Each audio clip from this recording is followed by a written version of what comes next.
Good morning, everyone. Myself Neetu Sharma, Department of Public Administration at Vedanta PG Girls College. आज मैं आपके सामने पढ़ाने जा रही हूँ हायरार्की सिस्टम। हायरार्की सिस्टम एक ऐसा सिस्टम है जो न केवल इंडिया में अपितु वर्ल्ड में हर जगह पे लागू होता है। यह सिस्टम एक ऐसा सिस्टम है जो न केवल ऑर्गेनाइजेशन में बल्कि बड़े-बड़े कॉलेज में, उद्योगों में, बहुत बड़ी कंपनीज में भी इसको अपनाया जाता है। इस सिस्टम को अपनाने से एक ऐसा फायदा है कि जहाँ पर ऑर्गेनाइजेशन में संख्या कर्मचारियों की ज़्यादा होती है, वहाँ पर असामंजस्य की स्थिति होती है। लेकिन जब हम हायरार्की सिस्टम से काम करते हैं, तो वहाँ पर हमें उचित माध्यम से प्रयोग किया जाता है और वहाँ पर जो असामंजस्य की स्थिति होती है, वो समाप्त हो जाती है और कार्य बहुत ही जल्दी होता है और हर व्यक्ति को अपने महत्व का और उत्तरदायित्व का पता चलता है। बहुत सारे विद्वान ऐसे हुए हैं जिन्होंने हायरार्की सिस्टम को विभिन्न डेफिनेशन के साथ में प्रस्तुत किया है। आज मैं आपके सामने प्रस्तुत कर रही हूँ कि एल.डी. व्हाइट कहते हैं कि पदसोपान ऊपर से नीचे तक उत्तरदायित्वों के कई स्तरों के कारण उत्पन्न वरिष्ठ अधीनस्थ का वह संबंध है जो सभी जगह लागू होता है कि एक ऑर्गेनाइजेशन होता है या हेड ऑफ इंस्टीट्यूशन होता है, उसके अनुसार जितने भी कर्मचारी होते हैं या जितने भी लोग होते हैं, वो सभी उस उस ऑर्गेनाइजेशन के पार्ट होते हैं और सभी का अपना-अपना महत्व होता है।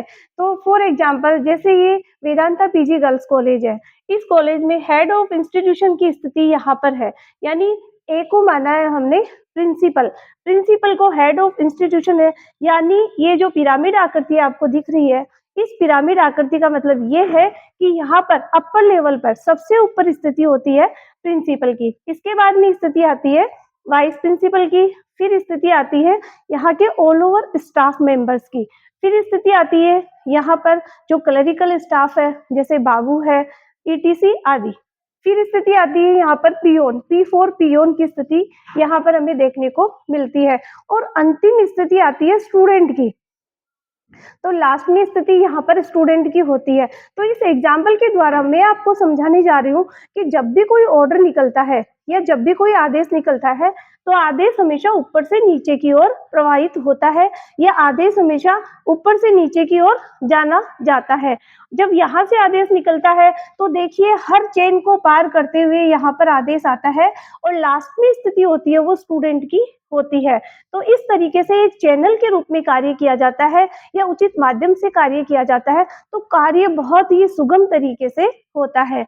दूसरा एग्जाम्पल मैं आपको देना चाहूंगी कि जैसे पुलिस प्रशासन का मैं एग्जाम्पल देना चाहूंगी कि जब भी कोई सिस्टम में काम होता है तो कर्मचारी जितने होंगे उन कर्मचारियों के अकॉर्डिंग उनका माध्यम बांट दिया जाता है, उनका कार्य बांट दिया जाता है। कार्यभार अधिक होने के कारण इसके कई स्तर बना दिए जाते हैं। जिस प्रकार से जेडी मिलेट ने कहा है कि पदसोपान एक ऐसी प्रक्रिया है या ऐसी पद्धति है जिसमें विभिन्न व्यक्तियों के प्रयासों को आपस में जोड़ दिया जाता है। यानी बहुत सारे ऑर्गेनाइजेशन में अगर व्यक्ति काम कर रहे हैं या कर्मचारी काम कर रहे हैं, तो सबका दिमाग अलग-अलग होता है और अपने दिमाग के अकॉर्डिंग वो काम किया जाता है। इसमें क्लासिफिकेशन भी होता है क्योंकि हर व्यक्ति हर तरीके का काम नहीं कर सकता। तो हेड ऑफ इंस्टीट्यूशन होता है, उसको ये देखना होता है कि किस व्यक्ति में कैसी कैपेसिटी है और किस टाइप का वो वर्क कर सकता है, उसके अकॉर्डिंग उसको काम का बंटवारा करना पड़ता है।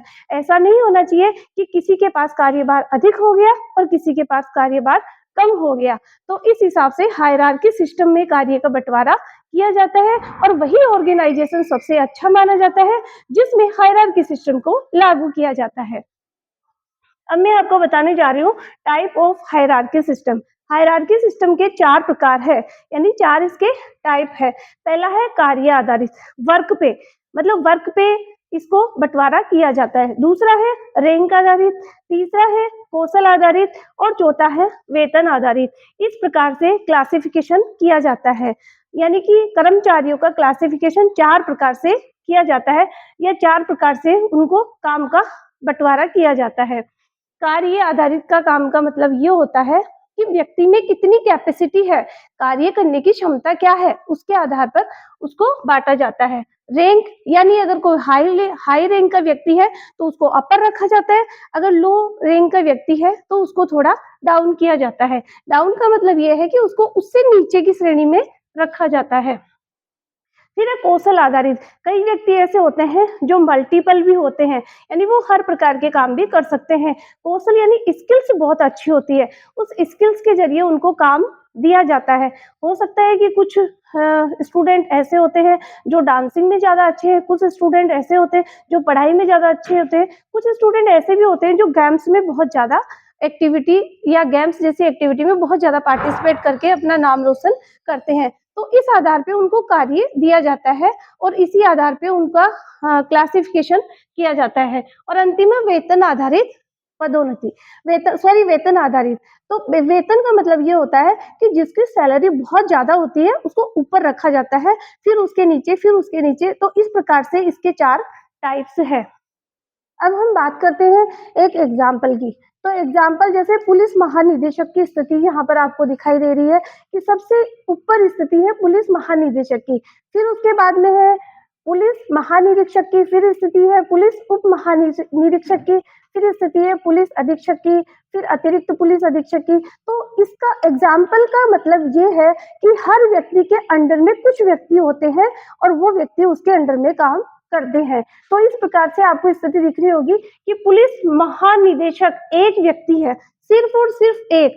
ये वहां का हेड ऑफ इंस्टीट्यूशन है, हेड है वहां का। इसके अंडर में 3 व्यक्ति काम कर रहे हैं और इन 3 व्यक्ति के अंडर में 8 व्यक्ति काम कर रहे हैं। तो इस प्रकार से ये जो एग्जाम्पल है इसके द्वारा आप ये समझिए कि धीरे धीरे हायरार्की सिस्टम ऐसा फैला हुआ है जो हमें इस पिरामिड की आकृति में दिखाई दे रहा है। तो इस प्रकार से कार्य करने से कार्य के बहुत सारे एडवांटेज है जो मैं आपको बताऊंगी कि पहला एडवांटेज तो ये है कि अगर हम हायरार्की सिस्टम को अपनाते हैं या फिर हायरार्की सिस्टम से काम करते हैं तो हमारा सबसे अच्छा काम ये है यूनिटी ऑफ कमांड, यानी आदेश की एकता उसमें दिखाई देती है। ये इसका सबसे अच्छा एग्जाम्पल भी है और इसका एडवांटेज भी है, क्योंकि यूनिटी ऑफ कमांड का मतलब है एक के नीचे एक स्तर इसके लगे हुए। ये देखिए, तो एक सिस्टम बना हुआ है और उस सिस्टम में हमें ये सिखाया जाता है कि जो हमारा हेड ऑफ इंस्टीट्यूशन है उसके आदेश की पालना उसके अधीनस्थ को हर कंडीशन में करनी होती है।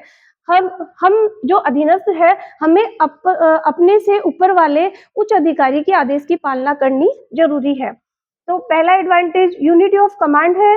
दूसरा है कोऑर्डिनेशन। कोऑर्डिनेशन रहता है समन्वय, यानी समन्वय रहता है। अगर हम पदसोपान का दूसरा एडवांटेज देखें तो इसमें कार्य में कोऑर्डिनेशन रहता है। प्रत्येक व्यक्ति को अपने अधिकारों का पता रहता है, अपने दायित्वों का पता रहता है। इस वजह से आपस में ये कोऑर्डिनेशन के साथ में काम करते हैं, यानी मिलकर काम करते हैं, क्योंकि इनको हर एक स्तर से गुजरना होता है। तीसरा है इसका कम्युनिकेशन। कम्युनिकेशन चैनल बहुत ही जबरदस्त रहता है हायरार्की सिस्टम में, क्योंकि कोई भी व्यक्ति ये नहीं कह सकता कि मुझे इस कार्य का पता ही नहीं है, क्योंकि यहाँ पर क्या होता है कि यहाँ पर हर स्तर को गुजरते हुए लास्ट यहाँ तक आदेश आता है। इसलिए हर व्यक्ति को पता है कि आने वाले टाइम में उस दिन को ये कार्य या ये एक्टिविटी होने वाली है। इस वजह से प्रत्येक व्यक्ति को अपने आप में एक इंफॉर्मेशन पहले से ही प्राप्त होती है। फिर है लीडरशिप। इसमें प्रशासनिक नेतृत्व करने की क्षमता भी आती है। फॉर एग्जाम्पल, जैसे मान लीजिए कि यहाँ पर एक आदेश निकला और कोई एक्टिविटी करवाने जा रहे हैं और यहाँ से आदेश निकलता है। आदेश निकलता यहाँ स्टाफ के पास में आता है। हर हर प्रकार के व्यक्ति होते हैं स्टाफ में, किसी में कुछ स्किल्स होती है, किसी में कुछ स्किल्स होती है, तो उसके अकॉर्डिंग यहाँ पर कार्य दिया जाता है और जिस व्यक्ति को यहाँ पर कार्य दिया जाएगा उस एक्टिविटी को वो कंडक्ट करवाएगा। तो इस तरीके से एक लीडरशिप होने या लीडरशिप करने का उसको अवसर भी मिलता है। तो इससे क्या होता है, इससे जो कर्मचारी है वो अपने आप में बहुत ही अपनी इम्पोर्टेंस को महसूस करता है या फिर अपने दायित्वों को पूरा करके बहुत खुशी उसको मिलती है। और इसका अंतिम जो एडवांटेज है वो है विकेंद्रीकरण।